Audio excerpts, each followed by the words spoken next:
Hello everyone, this is ambition nursing classes. आज मैं आपके साथ डिस्कस करूंगी respiratory system from the starting like जो नोज से स्टार्ट होता है और एंड होता है एल्वोलाइज के ऊपर। So here is the structure of overall respiratory system. So first one जो रेस्पिरेटरी सिस्टम है वो स्टार्ट होता है from the nose. So here is the nasal cavity. Nasal cavity. Nasal cavity का मेन फंक्शन क्या है? आप सोचते हो कि जो नोज है वो सिर्फ स्मेल के लिए काम आता है। No, it is also helpful for the respiration. आप ब्रीदिंग करते हो, सो जो एयर है बाहर से बहुत ज्यादा बहुत ही ज्यादा ड्राई एयर जो आती है उसको मॉइस्ट करता है, वार्म करता है और जितने भी फॉरेन बॉडीज है उनको ट्रैप कर लेता है नोज। सो मेनली जो नोज है वो हेल्पफुल होता है फॉर द प्रोटेक्शन के लिए, for the humidifying the air और for the moisturization. Next thing आती है आपकी, there is the pharynx. Pharynx जो कि कहां पे प्रेजेंट है? नेजल कैविटी के बिल्कुल पोस्टीरियर पार्ट में, या फिर आप बोल सकते हो बिहाइंड द नेजल कैविटी क्या प्रेजेंट रहता है? फेरिंक्स। और आप सबको पता है फेरिंक्स भी क्या है? रेस्पिरेटरी सिस्टम का एक पार्ट है जो कि हेल्प करता है किस में? एक तो वॉइस प्रोडक्शन में भी हेल्प करता है, स्पीच में भी हेल्प करता है। और जब भी आप एयर एंटर जो एयर है नोज के थ्रू जब फेरिंक्स पे एंटर करती है तो उस टाइम पे भी ये मॉइस्ट करता है, ह्यूमिडिफाई करता है और प्रोटेक्शन देता है किसको? आपके रेस्पिरेटरी सिस्टम को। इट मींस इनसाइड के जो ऑर्गन है लाइक जो लंग्स है, एल्वोलाइज है, ब्रोंकाई है, ट्रेकिया है, उसको एक प्रोटेक्शन देता है। और मैं आपको बताऊं फेरिंक्स के बारे में, फेरिंक्स 12 to 14 सेंटीमीटर इसकी लेंथ रहती है और इसके 3 पार्ट रहते हैं, oropharynx, okay, nasopharynx and the laryngopharynx. Next thing क्या है? There is the larynx. Larynx is also the part of respiratory system, जिसको हम और क्या बोलते हैं? Voice box. बिकॉज ये मेनली हेल्प किसमें करता है? स्पीच प्रोडक्शन के लिए या वॉइस प्रोडक्शन के लिए। इसको हम और क्या बोलते हैं? Voice box.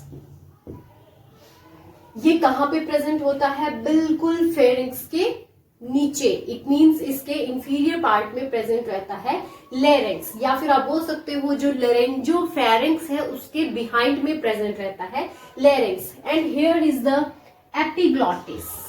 यहां पे क्या है? Epiglottis. That is the cartilages. Cartilages यहां पे है thyroid cartilage and here is the cricoid cartilage. Cricoid cartilage. Okay, 3 चीजें हमने पढ़ ली रेस्पिरेटरी सिस्टम में। First one is the nasal cavity, okay, second thing is the pharynx and third thing is the larynx. Next अगर हम बात करें सो ये देखो 16 to 20 इन नंबर जो ट्रेकियल की रिंग्स होती हैं वो प्रेजेंट है। सो ये क्या है? ट्रेकिया। ट्रेकिया जिसको हम और क्या बोलते हैं? Wind pipe. विंड पाइप क्यों बोलते हैं? बिकॉज यहां से एयर बिल्कुल एंटर करके आपके लंग्स में चली जाती है ब्रोंक्यूल्स के थ्रू। तो इसको हम और क्या बोलते हैं? Wind pipe. ओके, व्हेनेवर किसी को अगर किसी का अपर रेस्पिरेटरी सिस्टम अगर बंद हो गया है सो हम कि उस पेशेंट में परफॉर्म करते हैं ट्रिक्योस्मी। सो यही वो ट्रेकियल रिंग्स है जहां पे हम ओपनिंग करते हैं। नेक्स्ट थिंग है रिब केज। ये देखो, ये जो आउटर जो चीज आपको दिख रही है यहाँ पे, that is the rib cage, या फिर आप बोल सकते हो रिब्स। बिकॉज जो रिब्स है वो एक बोनी स्ट्रक्चर है और वो प्रोटेक्शन देता है आपके लंग्स को। नेक्स्ट अगर हम बात करें so outer layer. Outer layer को हम क्या बोलते हैं? Parietal pleura. लंग्स की जो आउटर लेयर है that is the parietal pleura. Pleura क्यों बोल रहे हैं? बिकॉज ये प्लूरल कैविटी को सेपरेट कर रहे हैं from the inside to outside. Next thing present है प्लूरल कैविटी। Pleural cavity. अब प्लूरल कैविटी क्या है? जिसमें प्लूरल फ्लूइड प्रेजेंट रहता है जो कि कोलैप्स होने से बचाता है या फिर उसको स्टिकी होने से बचाता है। अब थर्ड लेयर क्या कौन सी आएगी? Visceral layer. Visceral layer, visceral layer it means, देखो विसरल, विसरल से नाम से याद रखना वेसल्स, इट मीन्स ये जो लंग्स की जो इनसाइड वाली लेयर है यहाँ पे ब्लड वेसल्स प्रेजेंट रहती हैं। नेक्स्ट थिंग आती है आपकी, ये देखो जो लेफ्ट वाला जो लंग्स होता है उसकी 2 लोब्स प्रेजेंट रहती है। क्यों? और ये छोटा भी होता है, क्यों? बिकॉज यहाँ पे ऑक्युपाई करता है हार्ट, स्पेस ऑक्युपाई करता है कौन? हार्ट, और जिसको हम क्या बोलते हैं? मीडियस्टर्नम। ओके, आपको पता है यहाँ पे स्टर्नम बोन भी होती है and here is the clavicle bone जिसको हम ब्यूटी बोन बोलते हैं, वो भी यहाँ पे अपर पार्ट में या फिर आप बोल सकते हो apex part of the lungs में प्रेजेंट रहती है clavicle bone. This is the apex part, apex part of lungs. Okay, ribs का मैंने आपको बता दिया, प्रोटेक्शन देते हैं। पैराइटल प्लूरा जो कि आउटर कवरिंग है किसकी? लंग्स की। Next thing is the pleural cavity जिसके अंदर प्रेजेंट है pleural fluid. And third thing is the visceral layer या फिर विसरल प्लूरा आप बोल सकते हो, जहां पे मेनली जो लंग्स की ब्लड वेसल्स हैं वो प्रेजेंट रहती हैं। देखो यहाँ पे क्या है? ये है आपके ब्रोंक्यूल्स और यहाँ पे स्टार्ट होते हैं प्राइमरी ब्रोंक्यूल्स। प्राइमरी ब्रोंक्यूल्स क्यों बोल रहे हैं? बिकॉज यहाँ पे स्टार्टिंग में ही देखो, इससे पहले आपका ब्रोंक्यूल्स नहीं है, so this is the primary, it means first जो ब्रोंक्यूल है उसको हमने बोला है प्राइमरी ब्रोंक्यूल्स। और अगर लेफ्ट साइड में है तो हम उसको बोल सकते हैं लेफ्ट प्राइमरी ब्रोंक्यूल्स, और राइट साइड में है तो हम उसको क्या बोलेंगे? Right primary bronchioles.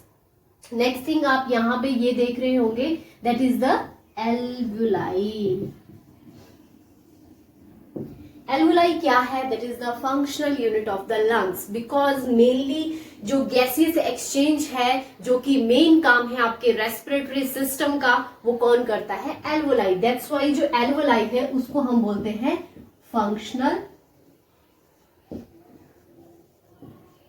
Unit of lungs.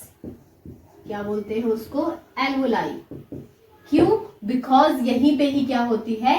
Gaseous exchange. Okay, this is the mediastinum space जहां पे हार्ट ऑक्युपाई करता है।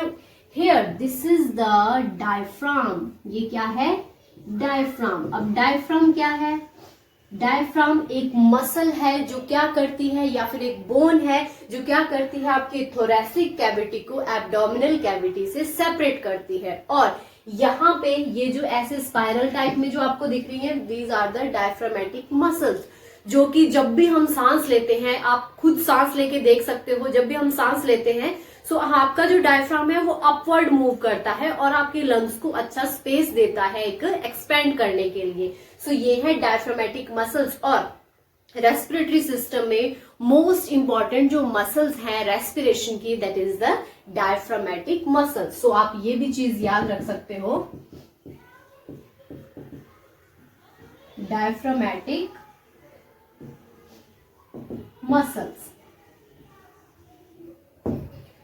ओके, हेयर आपने देखा होगा कि जो आपका राइट लंग्स है उसमें 3 लोब्स रहती हैं। This is the first lobe, this is the second lobe and there is the third lobe. Because right lungs क्या है? राइट लंग में कोई हार्ट कौन सी साइड होता है? लेफ्ट साइड होता है। दैट्स वाई जो लेफ्ट लंग है वो थोड़ा सा छोटा, ज्यादा छोटा नहीं, बिल्कुल थोड़ा सा छोटा रहता है। और यहाँ पे मेनली 2 लोब्स इसकी प्रेजेंट रहती हैं इन द लेफ्ट लंग। अब मेनली मैं आपको बताती हूँ कि प्रॉपर अगर आपसे पूछे कोई कि रेस्पिरेटरी सिस्टम के क्या क्या फंक्शंस होते हैं, तो सबसे पहले आपने देखो दिमाग में ये नहीं सोचना है कि ओनली एल्वोलाइज फंक्शन कर रहे हैं। नो, आपको याद रखना है मेनली कहां से स्टार्ट होता है? नोज से। सो नोज के फंक्शन भी बताने हैं आपने, देन फेरिंग्स के, लेरिंग्स के, लंग्स के, एल्वोलाइज के। सो सारे फंक्शन आपके रेस्पिरेटरी सिस्टम में इंक्लूड हो जाएंगे।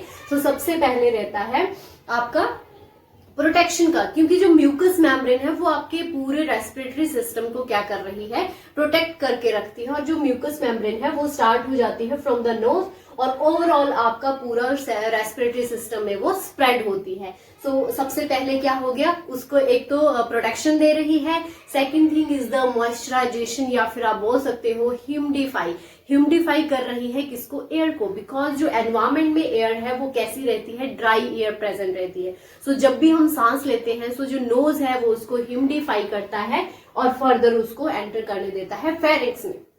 अब देखो 2-3 फंक्शन तो नोज के हो गए।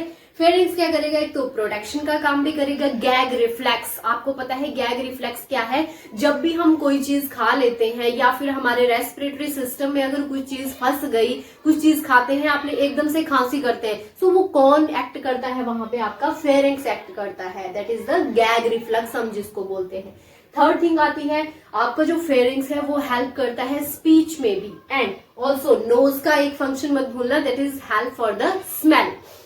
लैरिंक्स क्या है, वॉइस बॉक्स, ऑब्वियसली किस चीज के लिए काम करेगा, ये वॉइस प्रोडक्शन के लिए, और मेनली वॉइस प्रोडक्शन कौन करते हैं, वोकल कॉर्ड करते हैं, ओके, वो भी आपके लैरिंक्स में प्रेजेंट रहते हैं। नेक्स्ट थिंग आती है ट्रेकिया। ट्रेकिया में मैंने आपको बताया वही म्यूकस मेम्ब्रेन प्रोटेक्शन का काम कर रही है, ह्यूमिडिफिकेशन का काम कर रही है, ओके, ये सारी चीजें किसकी हैं, आपके ट्रेकिया की है।